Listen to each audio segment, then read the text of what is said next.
الحمد لله رب العالمين. اللهم صل على سيدنا محمد وعلى آل سيدنا محمد. اللهم ألهمنا مراشد أمورنا وأعذنا من شرور أنفسنا ومن سيئات أعمالنا. رب اشرح لي صدري ويسر لي أمري واحلل عقدة من لساني يفقهوا قولي. سبحانك لا علم لنا إلا ما علمتنا إنك أنت العليم الحكيم.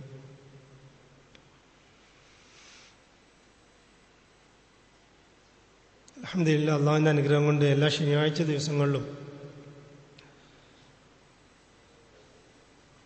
ഒരു 1.5 മണിക്കൂർ നമ്മൾ ഈ കോട്ടക്കൽ പരിസരത്തുള്ള സ്ത്രീകളൊക്കെ ഒരുമിച്ച് കൂടി അള്ളാഹുവിൻ്റെ പരിശുദ്ധമായ ഖുർആൻ ഷരീഫിൽ നിന്നുള്ള ആയത്തുകളും ഹദീസുകളൊക്കെ അടങ്ങുന്ന കിതാബുകൾ വായിക്കുകയും അതിനുശേഷം ആരെങ്കിലും ഒരു സ്ത്രീ മശൂറ പ്രകാരം ഓരോ സഹാബാക്കളുടെയും ജീവിതത്തിൽ ഉണ്ടായിരുന്ന ഗുണങ്ങളും നമ്മളോരോരുത്തരും ജീവിതത്തിൽ ഉണ്ടാക്കി തീർക്കേണ്ട ഗുണങ്ങളെക്കുറിച്ചുള്ള മുദാക്കറുകളും ഒക്കെ നടക്കാറുണ്ട്. ഒരു 4-5 ആഴ്ചയൊക്കെ കൂടുമ്പോൾ ആരെങ്കിലും പുരുഷന്മാർ വന്ന് ഇതേ രീതിയിൽ എന്തെങ്കിലും ദീനിൻ്റെ കാര്യങ്ങൾ മുദാക്കറ ചെയ്യാറുണ്ട്. അള്ളാഹു കബൂലാക്കുമാറാകട്ടെ. റമദാനാകുമ്പോൾ ളുഹറിന് മുമ്പായിക്കൊണ്ട് നടക്കും. റമദാൻ കഴിഞ്ഞാൽ സാധാരണ അസറിന് മുമ്പായിരിക്കും അല്ലേ.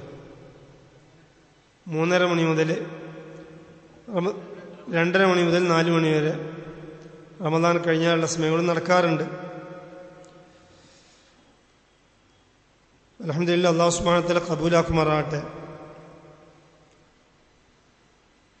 അമലുകൾ നല്ല രീതിയിൽ ചെയ്യാനും തൗഫീഖ് മാറാകട്ടെ. अमल अदा करना एक है और इसका कबूल होना और है എന്ന് പറയും. ഒരു അമലുകൾ ചെയ്യുക എന്നുള്ളത് ഒരു കാര്യമാണ്, പക്ഷെ കബൂലായാലും മറ്റൊന്നാണ്. നിസ്കരിക്കാൻ വേണ്ടി കൈ കെട്ടി സലാം വീട്ടിനടിയിൽ കുറച്ച് അമലുകൾ ചെയ്തു കഴിഞ്ഞാൽ നിസ്കാരമായി. രാവിലെ സുബഹി മുതൽ മഗ്‌രിബ് വരെ പട്ടിണി കിടന്നു, എന്തായി? നോമ്പായി. ഹജ്ജിൻ്റെ മാസങ്ങളിൽ ചില ദിവസങ്ങളിൽ ചില കർമ്മങ്ങളൊക്കെ ചെയ്തു കഴിഞ്ഞാൽ ഹജ്ജായി. പക്ഷെ അത് കബൂലായെന്ന് പറയാൻ പറ്റില്ല. കബൂലായാലാണ് അസൽ കാര്യം. അല്ലാഹു സുബ്ഹാനഹു വ തആല നമുക്ക് എല്ലാവർക്കും കബൂലാക്കുമാറാകട്ടെ. നമ്മളുടെ ഓരോ അമലുകളും ഒരമല് കബൂലാണെന്നുണ്ടെങ്കിൽ ആ ചെയ്യുന്ന ആൾ കബൂലാണ്. ചെയ്യുന്ന ആൾ കബൂലാകുന്നൊരവസ്ഥയിലേക്ക് വരും. ഉലമാക്കൾ പറയുന്നുണ്ട്, ഒരമല് കബൂലാണെന്നുണ്ടെങ്കിൽ ഒന്നാമതായിക്കൊണ്ട് പറയുന്നതെന്ന് വെച്ചാൽ യഖീൻ സഹീഹോ എന്ന് പറയും. സഹിയായ യഖീൻ വരണം. വിശ്വാസം ദൃഢമായ വിശ്വാസം ഉണ്ടാവണം. എന്തിലുണ്ടാവണം? അള്ളാഹുവിലെ, അള്ളാഹിൻ്റെ ഹബീബ് റസൂലുള്ളാഹി സ്വല്ലല്ലാഹു അലൈഹി വസല്ലമയിൽ ആഖിറത്തിൽ ദൃഢമായ വിശ്വാസം ഒരാൾ ഹൃദയത്തിലേക്ക് വരണം. യഖീൻ സഹിയായി തീരണം. യഖീൻ സഹിയാകണമെന്നുണ്ടെങ്കിൽ 2 കാര്യങ്ങൾ വേണം. അതിൽ ഒന്നാമത്തേത് ദഅവത്താണ്. അള്ളാഹുവിലേക്കുള്ള ദഅവത്ത്. അള്ളാഹുവിൻ്റെ കിബിരിയായിലേക്ക്, അള്ളാഹുവിൻ്റെ കഴിവിലേക്ക്, അള്ളാഹുവിൻ്റെ അദമത്തിലേക്ക്, അള്ളാഹുവിൻ്റെ കഴിവുകളിലേക്ക് നമ്മൾ ആളുകൾ വിളിച്ചുകൊണ്ടേ ഇരിക്കുമ്പോൾ നമ്മളുടെ ഈമാൻ ഉയർച്ചയ്ക്ക് കാരണമായിത്തീരും, യഖീൻ സഹിയാൻ കാരണമായിത്തീരും. അതുകൊണ്ടാണ് അല്ലാഹു സുബ്ഹാനഹു വ തആല ഖുർആൻ ശരീഫത്തിൽ നമ്മളോട് പറയാണ്, യാ അയ്യുഹന്നാസ് ഇദ്കുറു നിഅമത്തല്ലാഹി അലൈക്കും. ജനങ്ങളെ വിളിച്ചിട്ട് പറയാണ്, ഇദ്കുറു നിഅമത്തല്ലാഹി അലൈക്കും, നിങ്ങളുടെ മേൽ അല്ലാഹു സുബ്ഹാനഹു വ തആല നൽകിയ അനുഗ്രഹങ്ങളെക്കുറിച്ച് നിങ്ങൾ ഓർക്കിൻ. ഹൽ മിൻ ഖാലിഖിൻ ഗൈറുല്ലാഹി യർസുഖുക്കും മിനസ് സമാഇ വൽ അർദ്. ആകാശഭൂമികളിൽ നിന്നും അല്ലാഹു അല്ലാതെ നിങ്ങൾക്ക് ആഹാരം നൽകുന്ന ഏതൊരു സൃഷ്ടാവാണുള്ളത്? ലാ ഇലാഹ ഇല്ലാ ഹുവ, അവനല്ലാതെ മറ്റൊരു ആരാധനയുമില്ല. ഫഅന്നാ തുഫകൂൻ. പിന്നെ നിങ്ങൾ എങ്ങോട്ടാണ് ഈ പോകുന്നത്? അല്ലാഹു ചോദിക്കുകയാണ്. അല്ലാഹു അല്ലാതെ ഏതൊരു ആരാധനയാണുള്ളത്? നമുക്ക് ഭക്ഷണത്തിൽ ഏർപ്പാടാക്കുന്നവൻ, കാര്യങ്ങൾ നടത്തുന്നവൻ അല്ലാഹുവില്ല, മറ്റേത് ആരാധനയാണുള്ളത്? ഒരു ആരാധനയില്ല. അല്ലാഹു സുബ്ഹാനഹു വ തആല പറഞ്ഞാൽ അത് ചോദിക്കുകയാണ്, നിങ്ങൾ എങ്ങോട്ടായി തിരിഞ്ഞു പോകുന്നത്? നമ്മളുടെ കാര്യങ്ങൾ മുഴുവൻ നടത്താൻ കഴിവുള്ള ആരാണ്? അല്ലാഹു സുബ്ഹാനഹു വ തആലയാണ്. അവനാണ് നമുക്ക് വിജയം, പരാജയം, നഷ്ടം, ലാഭം, ഇസ്സത്ത്, ദില്ലത്ത് മുഴുവൻ ആ അള്ളാഹിൻ്റെ പിടിയിലാണ്. അള്ളാഹ് തീരുമാനിക്കുന്നതേ നടക്കുകയുള്ളൂ. നമ്മളെക്കാളും കഴിവുള്ള പല ജീവികളും തന്നെ ഉണ്ട്. നമ്മളെക്കാളും കഴിവുള്ള ഒരു പുൽച്ചാടി ഒരു പുല്ലിങ്ങനെ ചാടുന്ന പുൽച്ചാടിക്ക് അതിനേക്കാളും 250 മടങ്ങ് ഉയർത്തി ചാടാൻ കഴിയുന്നു. 250 മടങ്ങ് ഉയർത്തി ചാടാൻ പറ്റും. ഇന്ന് വേൾഡിലെ റെക്കോർഡ് വന്നൊരു മനുഷ്യന് ചാടാൻ പറ്റുന്ന ഉയരം 2 മീറ്ററും 45 സെന്റിമീറ്ററുമാണ്. വേൾഡ് റെക്കോർഡ് 2.45 ഒരു മനുഷ്യന്റെ ഹൈറ്റ് ചാടാൻ പറ്റുന്നു. ഇന്നൊരു പുൽച്ചാടി അതിന്റെ ഹൈറ്റിനേക്കാളും ഇത്ര 250 മടങ്ങ് ഉയർത്തി ചാടാൻ പറ്റും. ഒരു പെരിച്ചാഴി തുരന്നിട്ട് ഒരു 90 അടി ഒരു രാത്രി കൊണ്ട് പെരിച്ചാഴിക്ക് തുരന്നു പോകാൻ പറ്റും. രാത്രി തുരന്നു കഴിഞ്ഞാൽ പെരിച്ചാഴി തുരന്നു പോകാൻ എത്ര എത്തും? 10-90 അടി തുരക്കാൻ വേണ്ടി പറ്റും. ഒരു മനുഷ്യനേക്കാളും 1000 മടങ്ങ് ശ്വസിച്ചറിയാനും മണത്തറിയാനുള്ള കഴിവ് അള്ളാഹ് ആർക്ക് കൊടുത്തിട്ടുണ്ടെന്ന് അറിയും? നായക്ക് കൊടുത്തിട്ടുണ്ട്, പട്ടിക്ക് അല്ലേ? അല്ലാഹു സുബ്ഹാനഹു വ തആല ദുനിയാവിൽ പല കാര്യങ്ങളും പല കൊടുത്തിട്ടുണ്ട്. മനുഷ്യന്മാരുടെ യഥാർത്ഥത്തിൽ ഒന്നുമില്ലാത്ത അവസ്ഥയാണ്. ഒരു കഴുകന്റെ വീടാണ് ഏറ്റവും വലിയ വീട് എന്ന് പറയും. 100 വർഷം ശരിയായി ഇതിന് നിലനിൽക്കാൻ വേണ്ടി പറ്റും. ഇങ്ങനെ ദുനിയാവിൽ അല്ലാഹു സുബ്ഹാനഹു വ തആല പല ജീവികൾക്കും പല രീതിയിൽ കഴിവുകളും കൊടുത്തിട്ടുണ്ട്. അല്ലാഹു സുബ്ഹാനഹു വ തആല എന്ന് ചോദിക്കുക നമ്മളോട്, നമുക്ക് ആഹാരം നൽകാൻ കഴിവുള്ള അല്ലാഹു സുബ്ഹാനഹു വ തആലയാണ്. ശരിക്കും ആലോചിച്ച് നോക്കിയാൽ ഒരു ചെറിയ കുട്ടിക്ക് ഭക്ഷണം കൊടുക്കുന്ന അല്ലാഹു സുബ്ഹാനഹു വ തആല 70 വയസ്സാകുന്നവരെ ഭക്ഷണം കൊടുക്കുന്നത് അല്ലാഹു സുബ്ഹാനഹു വ തആലയാണ്. നമ്മൾ ചെറിയ പ്രായത്തിൽ ഒരു 2 വർഷം നമുക്ക് ആരെങ്കിലും ഫ്രീ ആയിക്കൊണ്ട് ഭക്ഷണം തന്നു, നമ്മളെ വീട്ടിൽ കൊണ്ടുപോയി പേയിങ് ഗസ്റ്റ് നമ്മളെ വീട്ടിൽ കൊണ്ടുവന്ന് നമുക്ക് ദിവസേന ഭക്ഷണം തരും. 2 വർഷം നമുക്കൊരാൾ ഭക്ഷണം തന്നു കഴിഞ്ഞാൽ പിന്നെ കുറെ കാലം കഴിഞ്ഞു അയാളെ നമ്മളെ കാണാൻ വേണ്ടി ആ മനുഷ്യൻ വരുന്നുണ്ട് എന്ന് പറഞ്ഞു കഴിഞ്ഞാൽ നമ്മൾ ഏതെല്ലാം രീതിയിലുള്ള സേവനങ്ങളും എന്തെല്ലാം രീതിയിലുള്ള സൽക്കാരങ്ങളും എന്തെല്ലാം ഒരുക്കങ്ങളും നമ്മൾ നടത്തും. പക്ഷെ സഹോദരന്മാരെ നമ്മൾ ആലോചിച്ച് നോക്കി, എന്നെയും നിങ്ങളെയും സൃഷ്ടിച്ച നമ്മൾ ഓരോരുത്തരും ആരാധനായ അല്ലാഹു സുബ്ഹാനഹു വ തആല, മരണം വരെ നമുക്ക് ഭക്ഷണം നൽകുന്ന അല്ലാഹു സുബ്ഹാനഹു വ തആല, ആ അള്ളാഹുവിനെ നാളെ കണ്ടുമുട്ടാൻ പോകുന്ന സമയത്ത് ഏത് രീതിയിൽ ഒരുക്കങ്ങളുമായിട്ട് നമ്മൾ ഓരോരുത്തരും പോകാൻ തയ്യാറായിട്ടുള്ളത് നമ്മൾ ഓരോരുത്തരും ആലോചിച്ച് നോക്കി. അല്ലാഹു സുബ്ഹാനഹു വ തആല നമ്മളെല്ലാവരും മാപ്പാക്കുമാറാകട്ടെ. ആ അള്ളാഹുവിലേക്ക് നമ്മൾ തിരിയണം. ആ അള്ളാഹുവാണ് എല്ലാം നിയന്ത്രിക്കുന്നവൻ. എല്ലാം അള്ളാഹിന്റെ പിടിയിലാണ്. അള്ളാഹുവാണ് എല്ലാ കാര്യങ്ങളും നിയന്ത്രിക്കുന്നത്. ആ അള്ളാഹുവിലേക്ക് നമ്മൾ ഓരോരുത്തരും തിരിയണം. എപ്പോഴാണ് അള്ളാഹുവിലേക്ക് തിരിയാൻ വേണ്ടി പറ്റുക? അള്ളാഹിന്റെ കഴിവും കുദറത്തും ഹൃദയത്തിലേക്ക് ഇറങ്ങുമ്പോൾ. കുഞ്ഞാപ്പോക്കി ഞാനിവിടെ നടന്നു പോകുന്ന സമയത്ത് ഒരു കള്ളിത്തുണെടുത്ത് ഒരു ബനീനൊക്കെ ഇട്ട് ഒരാളങ്ങനെ നടന്നു പോകുന്നുണ്ട്. അസ്സലാമു അലൈക്കും എന്നാണ്. വഅലൈക്കും അസ്സലാം എന്നാണ്. കുറച്ച് കഴിഞ്ഞാൽ കുഞ്ഞാപ്പ് സാഹിബിനോട് ചോദിച്ചു, ഞാൻ ഇത് ആരാണെന്ന് ചോദിച്ചു. മമ്മാക്കയാണ് എന്നും പറഞ്ഞു. ഞാൻ കുറച്ചുകൂടി കഴിഞ്ഞ് അങ്ങനെ പോകുന്ന സമയത്ത് അവിടെ ഭയങ്കര ഒരു ബിൽഡിങ്, വലിയൊരു വീട്. ഈ കോട്ടക്കലങ്ങാടി ഇത്രയും വലിയ വീട് കണ്ടില്ല. അത്രയും വലിയൊരു വീട് കണ്ടപ്പോൾ ചോദിച്ചു, വലിയ വീട് ആരുതാണ് ചോദിച്ചു. മമ്മാക്കാൻ്റെ ആണ്. ഏത് മമ്മാക്കാൻ്റെ ചോദിച്ചു. മറ്റേ നേരത്തെ കള്ളിത്തുണത്തെ മമ്മാക്കാൻ്റെ ചോദിച്ചു. അതേ മമ്മാക്കാൻ്റെ ആണ്.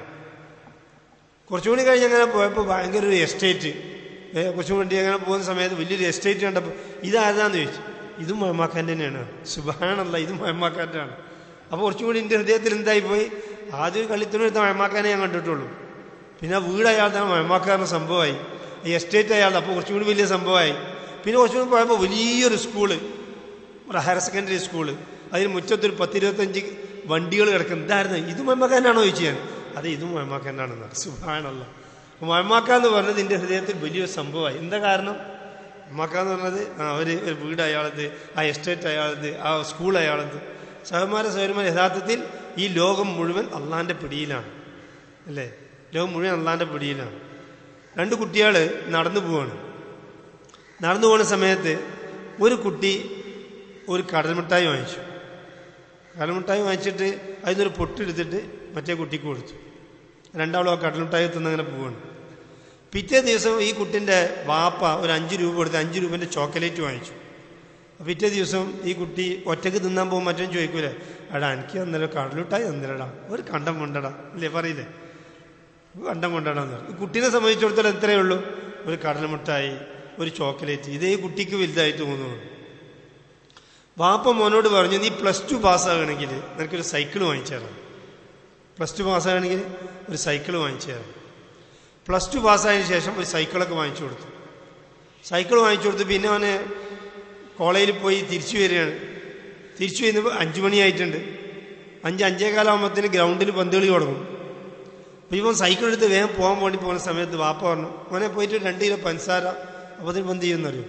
തലയൊക്കെ ഇങ്ങനെ ചൊറിഞ്ഞിട്ട് നിങ്ങൾക്ക് ഈ നേരത്തെ എന്നൊക്കെ പറയും. കാരണം ഓനക്കറിയാം 5:15 കഴിഞ്ഞാൽ പിന്നെ ടീമിൽ കൂട്ടൂല ഗ്രൗണ്ടിൽ പോയി കഴിഞ്ഞാൽ. അപ്പോൾ നിങ്ങൾക്ക് ഈ നേരത്തെ എന്നൊക്കെ പറഞ്ഞ് ഓടുകയാണ്.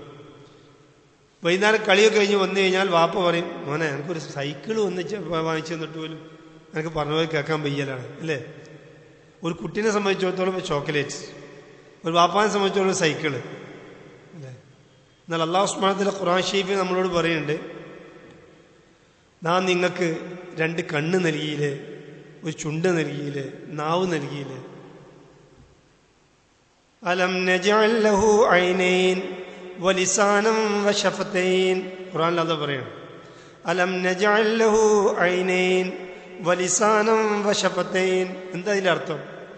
എനിക്ക് ഞാൻ 2 കണ്ണ് നൽകിയില്ലടാ, ഈ ചുണ്ട് നൽകിയില്ലേ, ഈ നാവ് നൽകിയില്ലേ, ഇതെന്തിനു വേണ്ടിയിട്ട് ഞാൻ നിനക്ക് നൽകിയത്? ഇതുകൊണ്ട് എൻ്റെ അളമത്വം, എൻ്റെ കഴിവും, എൻ്റെ ഖുദ്റത്തും കാണാനാണോ നിന്റെ കണ്ണുപയോഗിക്കുന്നത്? നിന്റെ ഈ നാവും നിന്റെ ചുണ്ടും ഉപയോഗിച്ചുകൊണ്ട് എൻ്റെ കഴിവുകളെക്കുറിച്ച് പറയാനും എൻ്റെ മഹത്വങ്ങളെക്കുറിച്ച് പറയാനാണോ നീ ഉപയോഗിക്കുന്നത്? അതല്ല, കണ്ട വേണ്ടാത്തരങ്ങൾ കാണാനും വേണ്ടാത്തരങ്ങൾ പറയാനുമാണ് നിന്റെ നാവും നിന്റെ കണ്ണും നിന്റെ ചുണ്ടുകളും ഉപയോഗിക്കുന്നത്. ഇതാണല്ലോ ഈ ചോദ്യം അല്ലേ. ആ അല്ലാഹു സുബ്ഹാനഹു വ തആല ഈ കുട്ടിനെ പോലെ കരളുട്ടായി കൊടുത്ത ആളോ നീ വാപ്പാനെ പോലെ സൈക്കിളിന്റെ അധിപനോ അല്ല. ഈ ലോകം മുഴുവൻ അടക്കി ഭരിക്കുന്നവനാണ് അല്ലാഹു സുബ്ഹാനഹു വ തആല. എല്ലാം അള്ളാന്റെ പിടിയിലാണ്. അല്ലാഹു സുബ്ഹാനഹു വ തആല നാളെ ആഖിറത്തിൽ വെച്ചിട്ട് പറയും, അനൽ മലിക് വഅന മുലൂകുൽ അർദ്. ഞാനാണ് രാജാവ്. ഭൂമിയിലെ രാജാക്കന്മാരെ എവിടെ അല്ലാഹു സുബ്ഹാനഹു വ തആല ചോദിക്കുന്ന ഒരു രംഗമുണ്ട്. എല്ലാം അള്ളാന്റെ അധീനത്തിലാണുള്ളത്. അപ്പോൾ അള്ളാന്റെ കഴിവുകളെയും ഖുദ്റത്തിനെയും കുറിച്ച് നമ്മൾ പറഞ്ഞുകൊണ്ടേ ഇരിക്കുമ്പോഴാണ് നമ്മൾ ഹൃദയത്തിലേക്ക് യഖീൻ ചെയ്യാനുള്ള ഒരു മാർഗമാണ്. രണ്ടാമത്തെ കാര്യം പറയുന്നത്, ബഹുമാനപ്പെട്ട സഹാബാക്കൾക്ക് അള്ളാഹുവിന്റെ ഗൈബിയാരിയുള്ള സഹായങ്ങൾ കിട്ടിയിട്ടുണ്ട് അല്ലേ. ഇബ്രാഹിം നബി അലൈഹി ഇസ്ലാമിനെ അല്ലാഹു സുബ്ഹാനഹു വ തആല തീയിൽ നിന്ന് രക്ഷപ്പെടുത്തി. മൂസാ നബി അലൈഹി ഇസ്ലാമിനെ മുക്കിക്കൊല്ലാനുള്ള കഴിവ് അല്ലാഹു സുബ്ഹാനഹു വ തആല വെള്ളത്തിന് നൽകിയിട്ടില്ല. ഇസ്മായിൽ നബി അലൈഹി ഇസ്ലാമിനെ അറുക്കാൻ വേണ്ടി കത്തിക്ക് അല്ലാഹു സുബ്ഹാനഹു വ തആല അതിനുള്ള അധികാരമോ അനുവാദം കൊടുത്തിട്ടില്ല, മൂർച്ച കൊടുത്തിട്ടില്ല. ഇതേ രീതിയിൽ ഗൈബിയായ രീതിയിൽ, അദൃശ്യമായ രീതിയിൽ അള്ളാഹുവിന്റെ സഹായം ബഹുമാനപ്പെട്ട നബിമാർക്ക് അല്ലാഹു സുബ്ഹാനഹു വ തആല നൽകിയിട്ടുണ്ട്, പ്രവാചകന്മാർക്ക് നൽകിയിട്ടുണ്ട്. ഈ സംഭവങ്ങളെ കുറിച്ച് നമ്മൾ പറയുമ്പോൾ നമ്മളുടെ യഖീൻ ഹൃദയത്തിലേക്ക് കയറാണ് കാരണം. അതുപോലെ ഉലമാക്കൾ നമ്മൾ പറയാണ്, ബഹുമാനപ്പെട്ട സഹാബാക്കൾക്ക് അള്ളാഹിന്റെ സഹായങ്ങൾ കിട്ടിയിട്ടുണ്ട്. സഹാബാക്കൾക്കും സ്വാലിഹീങ്ങൾക്കും അള്ളാഹിന്റെ ഗൈബിയായ രീതിയിലുള്ള സഹായങ്ങൾ, അദൃശ്യമായ രീതിയിലുള്ള സഹായങ്ങൾ, ആ കിട്ടിയ സംഭവങ്ങളെ കുറിച്ച് നമ്മൾ പറയുകയും കേൾക്കുകയും എല്ലാം ചെയ്യുന്ന കാരണം നമ്മൾ ഹൃദയത്തിലേക്ക് യഖീൻ വരും. ഒരു പ്രാവശ്യം ബഹുമാനപ്പെട്ട അബ്ദുല്ലാഹ് ഇബ്നു ഉമർ റളിയല്ലാഹു അൻഹു ഒരു ഒട്ടകത്തിന്റെ കുതിരന്റെ പുറത്തിങ്ങനെ പോയിക്കൊണ്ടിരിക്കുകയാണ്. പോകുന്ന സമയത്ത് കുറെ ആളുകൾ കൂടിയിരിക്കുന്നതായിട്ട് കണ്ടു. അവിടെ ചോദിച്ചു, എന്താ നിങ്ങളൊക്കെ ഇവിടെ കൂടിയിരിക്കാൻ കാരണം എന്താണ്? അപ്പോൾ പറഞ്ഞു, ആ ഭാഗത്തൊരു സിംഹം വന്ന് നിൽക്കുന്നുണ്ട്. ആ സിംഹം വഴി തടസ്സമായിട്ടുണ്ട്. അതായത് ഈ വഴി കൂടി പോകാൻ സിംഹം കാരണമായിക്കൊണ്ട് ഈ വഴി കൂടി പോകാൻ പറ്റുന്നില്ല. ഇബ്നു ഉമർ റളിയല്ലാഹു അൻഹു ആ ഒട്ടകത്തിന്റെ പുറത്തുനിന്ന് താഴെ ഇറങ്ങി നേരെ നടന്നു, സിംഹത്തിന്റെ നേരെ നടന്നു. സിംഹത്തിന്റെ ചെവിക്ക് പിടിച്ചു, ചെപ്പൊക്കെ ഒന്ന് കൊടുത്തു, മാറിയിക്കട അവിടുന്ന്. സിംഹത്തിന്റെ ഹയാത്തുസാമ കിതാബിൽ വരുന്നുണ്ട്, ചെവിക്ക് പിടിച്ചു, പെരടിക്ക് കൊടുത്തു, മാറിയിക്കാൻ വേണ്ടി പറഞ്ഞു. ആ സിംഹം അവിടുന്ന് മാറിയെന്നു. ഇബ്നു ഉമർ റളിയല്ലാഹു അൻഹു പറയുന്നുണ്ട്, ഹക്കാണ്, സത്യമാണ്.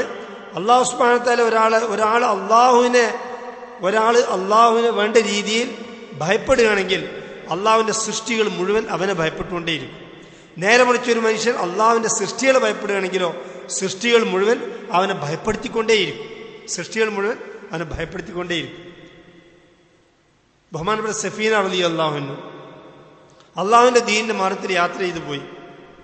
യുദ്ധത്തിൽ പിടിക്കപ്പെടുമെന്ന അവസ്ഥ വന്നപ്പോൾ സഫീന റളിയല്ലാഹു അൻഹു തിരിച്ചു വന്നു. അതിനിടയിൽ ഒരു കാട് പ്രദേശത്ത് വന്നു, കാടിന്റെ ഭാഗത്ത് വന്നു. ഒരു സിംഹം അലറിക്കൊണ്ട് മുന്നിലേക്ക് വന്നു. ബഹുമാനപ്പെട്ട സഫീന റളിയല്ലാഹു അൻഹു പറഞ്ഞു, ഞാൻ അള്ളാഹുവിന്റെ പ്രവാചകനാണ്, അള്ളാഹുവിന്റെ ദൂതനാണ്. എനിക്ക് ഈ കാടിൽ നിന്ന് പുറത്തേക്ക് പോകാനുള്ള വഴി കാണിച്ചു തരണം. താരിഖിന്റെ കിതാബിൽ വരുന്നുണ്ട്, ആ സിംഹം വാലാട്ടിക്കൊണ്ട് തല താഴ്ത്തി നേരെ മുന്നിൽ വന്നു. ഒരു ഭാഗത്ത് വരുന്നുണ്ട് സഫീന റളിയല്ലാഹു അൻഹു പുറത്ത് കയറി യാത്ര ചെയ്തു എന്ന്. മറ്റൊരു ഭാഗത്ത് വരുന്നുണ്ട്, ആ സിംഹം മുന്നിൽ കൂടി നടന്നു, സഫീന റളിയല്ലാഹു അൻഹു പിന്നാലെ ഇങ്ങനെ പോകാൻ വേണ്ടി തുടങ്ങി. അതിനിടയിൽ വലിയ വന്യമൃഗങ്ങളുടെ ശബ്ദം കേൾക്കുകയാണെങ്കിൽ ആ സിംഹം അതിനെ തുരട്ടി ഓടിക്കും, വീണ്ടും മുന്നിൽ വന്ന് വെക്കും. അവസാനം നടന്ന് ആ കാടിൻ്റെ പുറത്തേക്കെത്തി. ആ സമയത്ത് ഞാൻ പോട്ടെ എന്നുള്ള അനുവാദം ചോദിക്കുന്ന രീതിയിൽ ഒരു അലറൽ, ഒരു ചെറിയൊരു അനക്കം ശബ്ദം